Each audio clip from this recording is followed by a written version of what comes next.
Greetings, Traveler and Paimon. What time is it? Are you okay, Ganyu? You were nodding off there. Didn't you sleep well last night? I'm fine. Don't worry about me. Let's discuss the matter at hand. Since last time, I've been thinking a lot about the story Paimon told me. In essence, someone rescued a drowning man and performed some music. If that were all there was to it, it could have been many people, human or Adeptus. But the tune was allegedly so wonderful that the drowning man forgot about everything else, even his own impending death, and only came to his senses after being brought to shore. Perhaps there was an adeptal power at work in that music that he, as a mortal, could not perceive. Or perhaps he sensed a power surrounding him but lacked the words to describe it, not knowing where it came from. Either way, if this part of the story is true, then the rescuer has to have been an Adeptus. You really think so? But this story is all the way from Fontaine. Isn't this a bit of a long shot? Also, Paimon's really curious about how people from Fontaine think this fairy lady looked. Ooh, like a crystal fly's wings? That would be pretty cool. But Paimon definitely can't imagine any of the Adepti looking like that. Actually, Ganyu, if you had to save a drowning person, how would you go about it? Huh? Me? Well, I'd get them to the shore, and then I'd probably hide behind a tree and watch them for a while. Once I was sure that they were going to be okay, I'd slip away without a sound. Got it.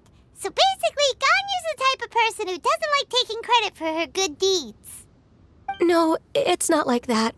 I'm just not very good at explaining things. And I also find it really awkward accepting other people's gratitude. Well, what if this Adeptus in the story had a similar attitude? That would explain why she just left without saying a word.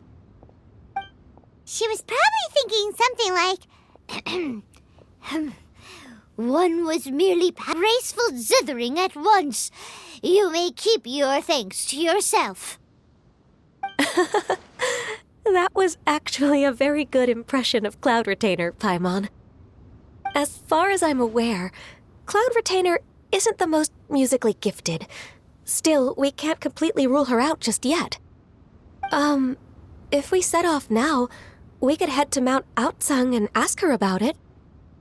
You'll be able to confirm either way if it's her, and I can, I've been in Lea Harbor for so long now that I'm just not as familiar with the Adepti anymore.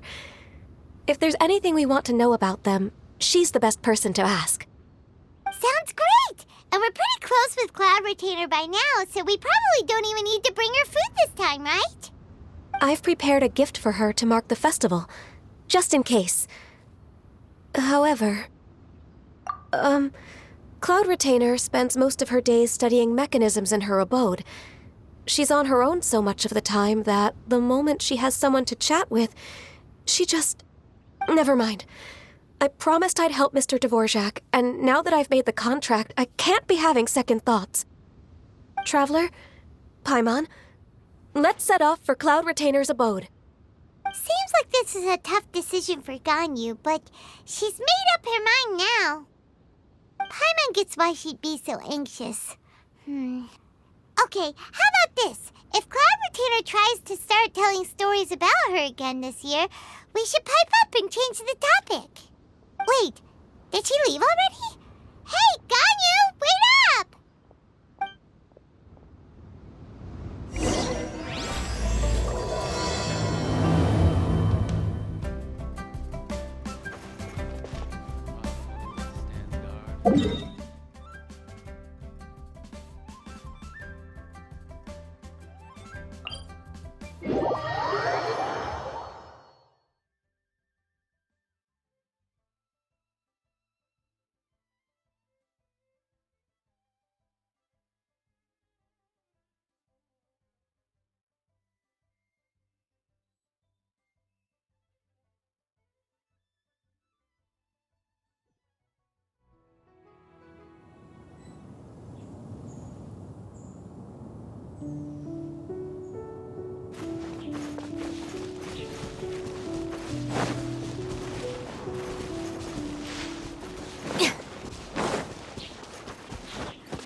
tired from trying to keep up.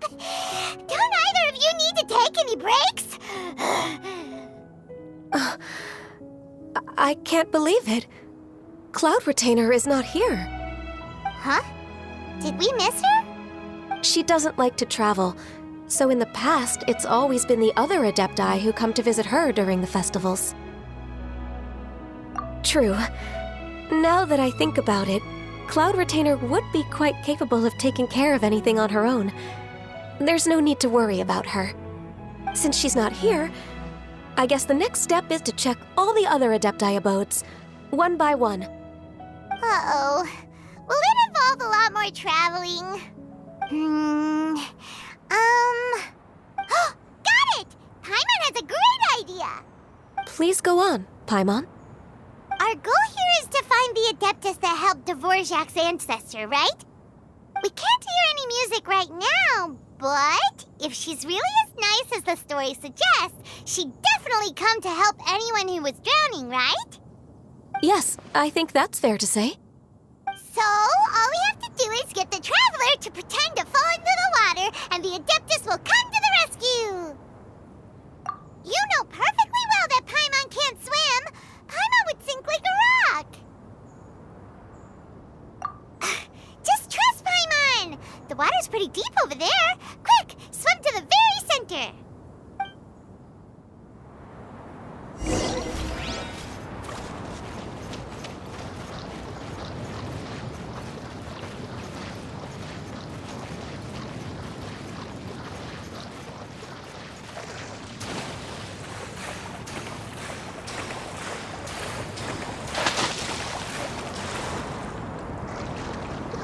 Help! Help! Someone's drowning! If only there was a kind-hearted Adeptus here to save us! Oh no! Whatever will a Paimon do?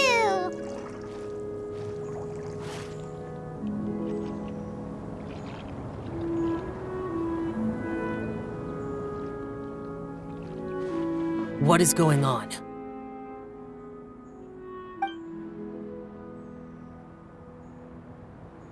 How do you feel right now? Shenhe! And the Conqueror of Demons! Why don't you say something? Please don't make Paimon explain it. Okay, fine. Paimon will explain. We're looking for an Adeptus who's good at them. It wasn't me. Yeah, so this Adeptus is most likely a woman. And I am not an Adeptus, as you both already know, Traveler and Paimon. Okay, so this is Paimon's fault. No way Paimon would have suggested this idea if she'd known how awkward this was gonna be. Glad you're okay. As far as I know, the one you seek is no Yaksha. And one last thing. Your actions here caused others a great deal of worry. Do not repeat them again in the future. As ever, the Conqueror of Demons comes and goes, just like the wind. Right. I didn't dare to say a word just now. How's your training going, Shenhe? Have you made any plans for Lantern Rite? We could spend it together in Liyue Harbor if you'd like. I had planned to spend the festival with Master this year. However... Oh, speaking of Cloud Retainer, when did you see her last? Earlier this morning, she set off for Mount Hulao at dawn. I noticed she was using an Adeptus art of some kind to protect a mechanism that looked like a boiler. Maybe it was a gift for Mountain Shaper. I did not inquire. So we just missed her. Please excuse me for a moment. I think I'll leave the gift in her abode. Sure. Thank you. It sounds like Ganyu and Shenhe have gotten a lot closer recently. Yes. During the summer and winter, I continued to train with Master. In the other months of the year, I have been learning to adapt to human life in Liyue Harbor. Ganyu arranged accommodations for me in the city, and also recommended several work positions for me. But when I try to blend in by referring to her as Miss Ganyu or Lady Ganyu, like the others, she says I mustn't address her like that. Sometimes I'm supposed to copy other people. Sometimes I'm not. It's a little difficult to keep track of everything. Oh, is that what it is? Noted. So, you came looking for Master today because you wanted to ask her about the Mystery Adeptus. Is that right? Yep. That. It's, a kind of a happy or relaxing sound. Or, a nerve-wracking sound. Or even a terrifying one. Okay, I'm done. I also left her a note so that she knows where to find us. We won't miss her again. Yay! That's really helpful. Thanks! We were just talking about this thing called music, and based on Paimon's description, I do believe I hear it every day. Please follow me. Oh, really? Great, let's go!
This is the place.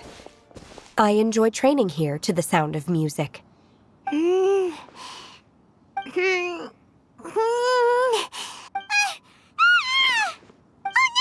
Paimon's gone deaf! Paimon can't hear anything! Oh, whew! Paimon hasn't gone deaf after all! Paimon heard you when you just spoke. These are relaxing sounds. Are they not the music of which you speak? Oh, Paimon wasn't quite done with the description. Okay, fine, it's all Paimon's fault. What we're looking for are not the sounds of nature, but melodies played on special instruments. Oh. And a melody is? Huh? Hey, why don't you just sing that one melody Shen has heard before? It'll probably help her to understand what we're talking about.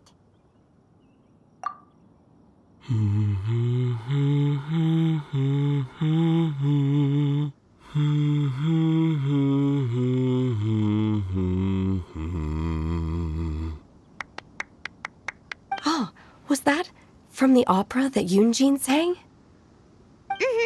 That was a melody, and melodies can be called music. It felt like I was transported back to the past.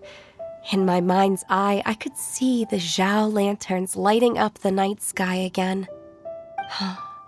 We're all there, raising our glasses and drinking to our heart's content on the Jade Chamber. As I watched Yunjin's performance, I felt a warm sensation in my heart. And as the drink reached my stomach, It went from warm to hot.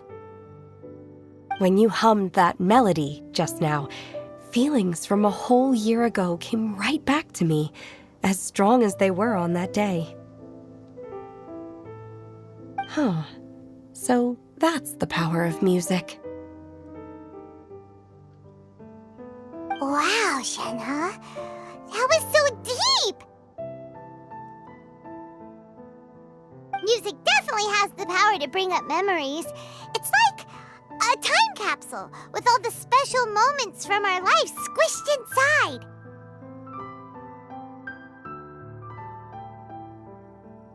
What about you, Ganyu? Are there any melodies that have left a deep impression on you? I don't remember if my parents ever sang any lullabies to me. I know some local folk songs, and a few other things come to mind too. The songs of the sailors down at the docks, the little ditties that the vendors call out in front of their beloved shops, the tunes of... If ever I heard the sound of those tunes, I always felt that they were worlds apart from me. Nenny and Liyue probably view me as a non-human, and they are right, in the sense that I never could connect with humans' artistic expression and their sentiments. So I haven't been able to integrate into their community and be a part of their lives. At least, that's the view I held in the past. Only more recently did I start to realize that the only barriers are ones that I have erected with my imagination. The way those melodies make me feel isn't all that different from other people after all. They're about mundane details of everyday existence. Life's ups and downs, joys and sorrows. Even though we come from different backgrounds and have different stories to tell, when it comes down to the most common things that we see and experience around us each day in the city, in that sense, we're all the same. You go, Ganyu! You're really making progress. You have loads of friends in Liyue Harbor when you think about it. Okay, maybe some are more like coworkers and bosses. But at the very least, Keqing and Shenhe are your friends now, right? Yes, I am. Technically speaking, we should refer to each other by the conventional forms of address used among fellow disciples. But now that I know what constitutes a friendship, I do believe we are more friends than co-disciples.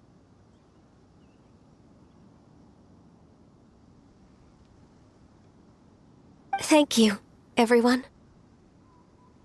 Once the days are warmer, I would like to host you at my home in the city.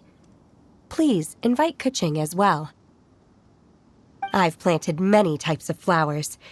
I'm sure some of them will be to your taste. You are too kind. I couldn't possibly. Nonsense. You are my friend. I have cultivated and cared for the flowers just as you taught me. Once you've seen them for yourself, I am sure you can advise me how to do an even better job next time. I will save some for decoration. We can feast on the rest. Then, thank you in advance. Wait, what is that saying again? If you insist? Do people say that? Intercross, no need to split hairs. Paimon's more concerned about your idea of a girls' night out. Eating flowers? Really? Does this have anything to do with you both being the disciples of that illuminated bird? Who dares refer to one not by one's Adeptus title, but merely as that illuminated bird? Master. Our greetings, Cloud Retainer. Ah! There it is! The illuminated bird has landed! Double humph. Now she has the gall to use it rather than she, even after being chastised once already? Barely a moment has passed since we last met, and yet your impertinence has reached new heights. Very well. If you refuse to learn your lesson, one shall scold you no further. One has received your message from Ganyu. On the matter of the Adeptus you seek, one suspects to know their identity. Well, shall one lead the way? I still have to complete my training for today, so I will bid farewell to everyone here. Very well. Await my arrival at one's abode later this night. On this special occasion, you should indulge yourself with some savory dishes. If you want to release a Shao Lantern, come and find us anytime. Thank you, everyone. Happy Lantern Rite to you too.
Is this Quaily Plains?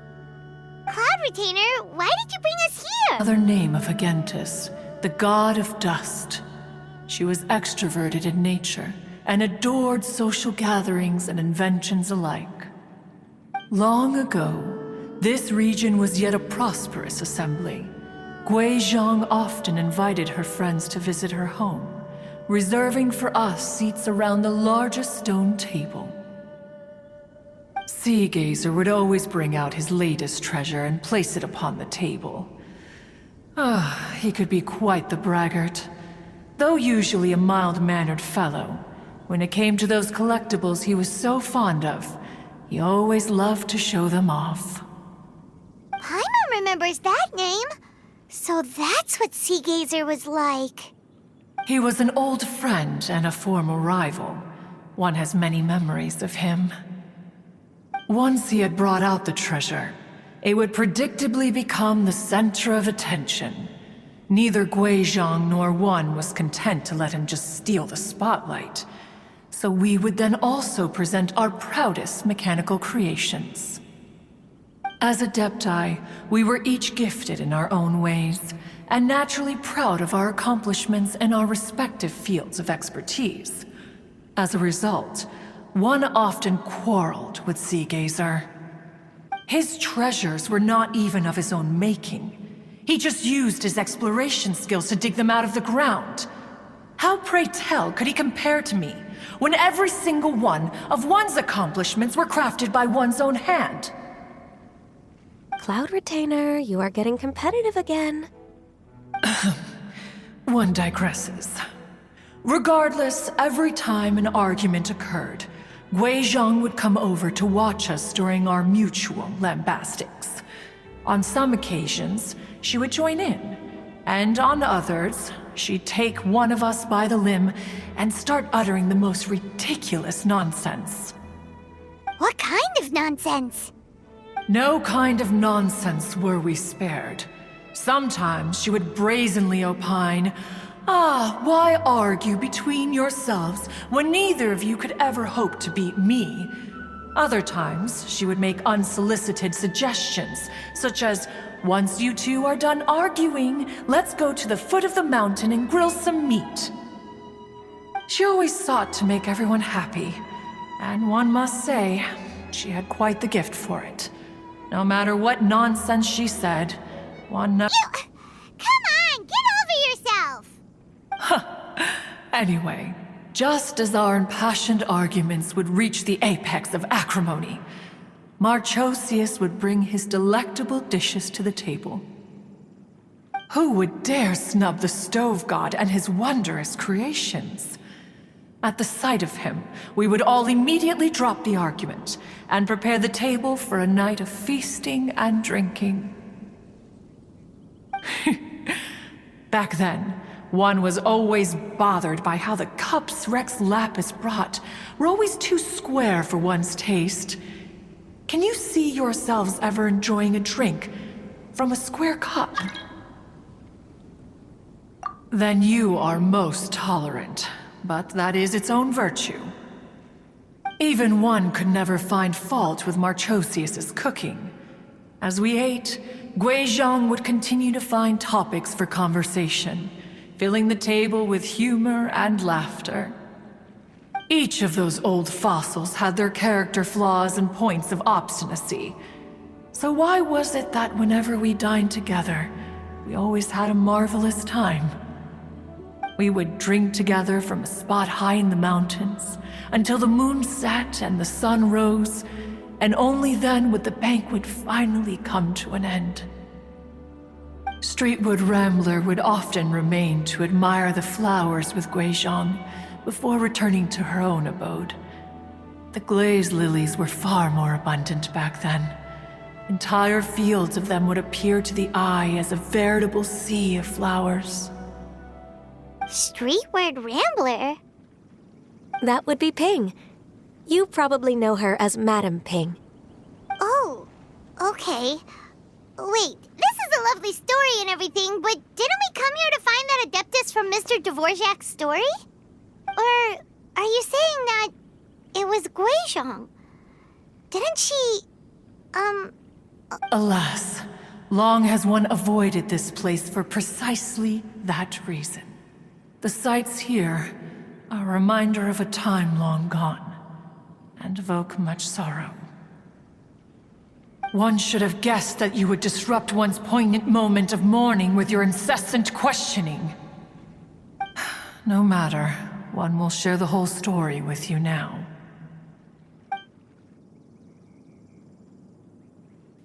In times gone by, one quarreled oft with Guizhong concerning partial Rex Lapis to judge the quality of our creations. But Rex Lapis declared that Guizhong's Obscuro Vulpus mechanism was superior. Though one was too proud to acknowledge it, in one's heart, one knew that Guizhong was indeed the superior talent in the mechanical arts. As for the story between Guizhong and Streetward Rambler, that begins with a certain bell. In Guizhong's opinion, while mechanisms were no substitute for human composers, they were yet capable of producing simple but fine melodies. But Streetward Rambler believed music to be an expression of the soul, an emotional enterprise that could never hope to be replicated by machinery. They argued endlessly, until one asked Rex Lapis to intercede. He confiscated the bell and designated it for ceremonial use. Thereafter, one would often find them convening in the mountains, discussing music, mechanics, and all the affairs of the mortal world. But these good times were not to last. War broke out between the gods, and soon engulfed the Guili Plains. Guizhong was overpowered by the enemy, and fell in battle. When Streetwood Rambler and I arrived at the scene at long last, all that remained among the ruins was her lifeless body. After this, at Streetwood Rambler's request, Rex Lapis granted her the cleansing bell for safekeeping. To honor our friend's memory, one made a few finishing touches to her ballistic device. Many lantern rites have passed since then. Many greetings and goodbyes. Upon what do you gaze? The Guili Plains? No. It's everything.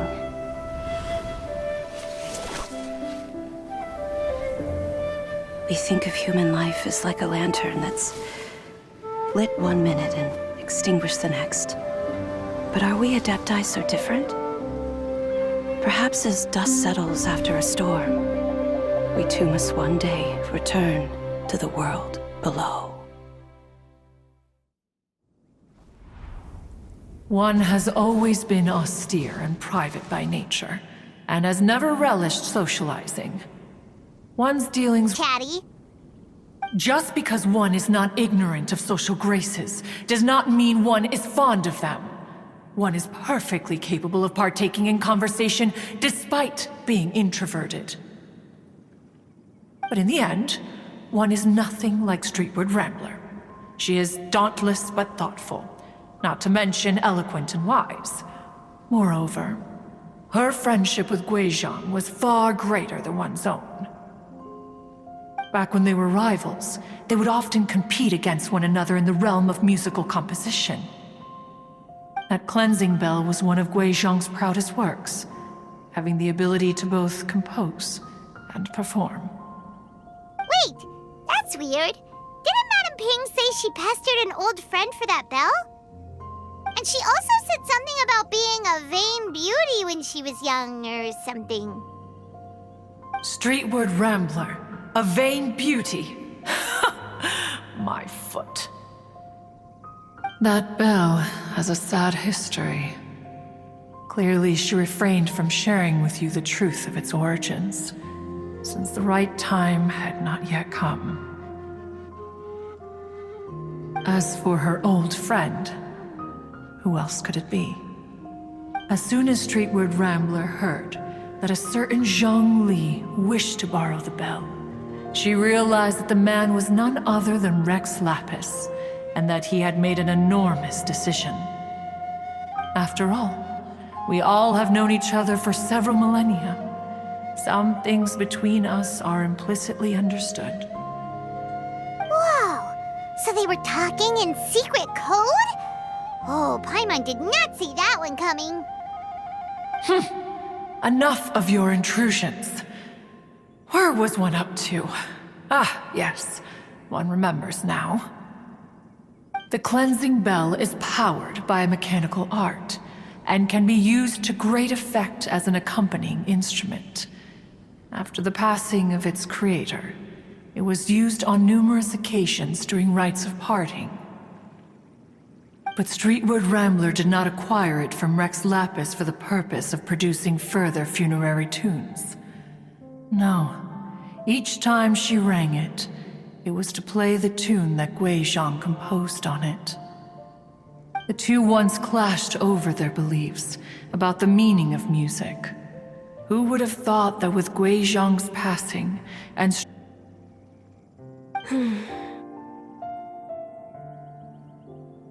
once upon a time, Streetward Rambler also loved gatherings, liquor, and music. But after Guizhong passed, she preferred her own company. She could often be found sitting alone at a mountain summit, contemplating and reminiscing with her zither. The music would go from mournful to soothing to impassioned. Many years passed before she finally composed a melody to her satisfaction. In celebration, she played the tune to the clouds. Regrettably, one has only ever heard her play that tune once. Which brings one back to the matter you've been investigating. Perhaps it was during that performance that the ancestor of your Fontaine friend fell into the water and was saved by Streetward Rambler. But if she was so happy with the melody, why would she only play it once? One was also greatly perplexed by this. After suppressing one's curiosity for a long while, one finally approached her and asked why she would retire the tune after having spent so long on it. In response, she said, "Though the strings that played that melody survive, the one who inspired it is gone. Tell me, Cloud Retainer, when the one attuned to my soul is no longer here, who else could hope to understand this tune?"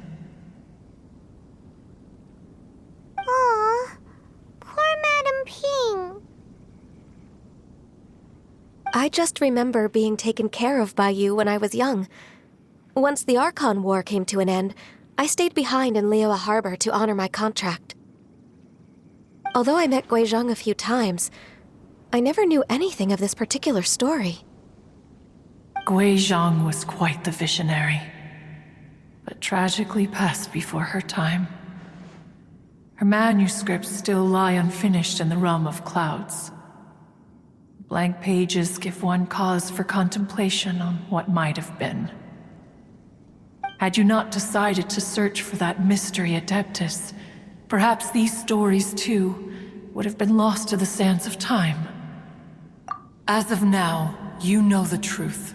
That the Adeptus who rescued the drowning man was none other than Streetwood Rambler.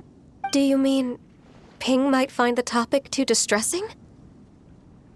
Precisely.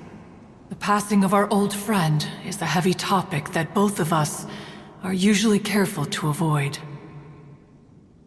If I may be so bold, Cloud Retainer, could it be that this is just your own personal opinion? Oh? How so? I've been in Liyue Harbor for quite a long time now, and I've witnessed many farewells along the way, so I too am well acquainted with the pain of the passing of a loved one. But this doesn't bring the city or its people to a standstill. They have to keep moving forward.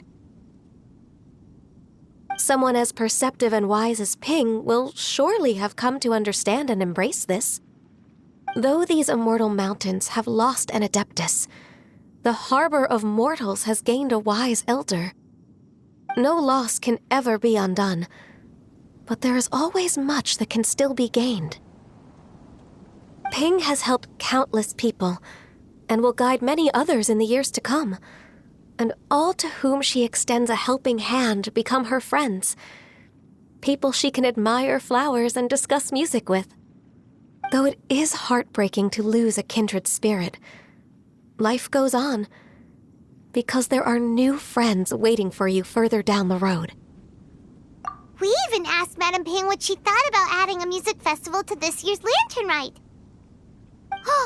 When we get back, why don't we just ask her if she'd like to perform? Maybe we can even get her up on stage. You youngsters and your imaginations. Why don't you come with us? It's been a long time since you last spoke with Ping, and Liyue Harbor is always decorated so beautifully during the festival period. Is not every Lantern Rite the same in this regard? Were there ever anything new to discuss, one in Ping could meet any day of the year. I disagree. Each new day and each new year is different from those that have come before. How long will you simply let them pass you by? The edibles she brought this time were indeed quite delectable. Very well. Then one will be off. If the other old fossils have sneaked away into the city to amuse themselves, one shall soon find out. It's the Guili Assembly, now the Guili Plains. Say, if we planted flowers there and cared for them carefully enough, do you think that one day we'd be able to recreate the Sea of Glaze Lilies? Allow one to take back one's praise from a moment prior. You are still far too given to flights of fancy, child. What? Cloud Retainer? You were still listening? One observed that you were making no effort to leave, and returned to chasten and hasten you. This time, one is departing in earnest.